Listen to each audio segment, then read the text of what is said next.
Tungod sa iyang kabuutan, kabalo siya mo tan-aw sa mga katawhan nga nanginahanglan. Dali siya duulan, dali istoryahon. Gikan pa sa una. Ako si Mrs. Rizalita Pagalan, taga Barangay 9-E. Pinakakaraan nga course sa mga Nograles gikan pa sa iyang amahan.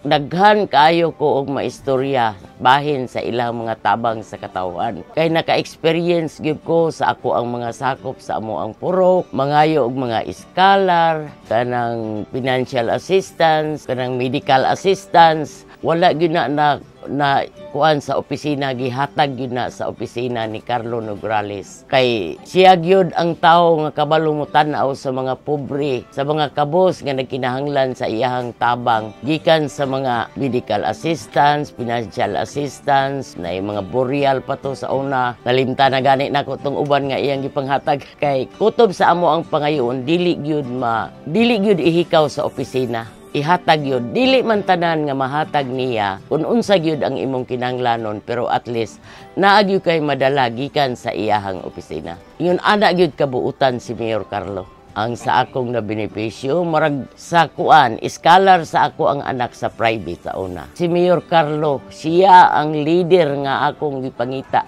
Gikan pa sa unang panahon. Mauna nga gikan kaniadto hantod karon namuti na akong buhok. Naagyud mi gihapon sa iya nagsuportar. Bisa pag-unsaon kami tibuok sa akong pamilya. Carlo gyud mi, Carlo Nograles gyud mi. Gikan pa sa ilang amahan, Nograles na gyud mi.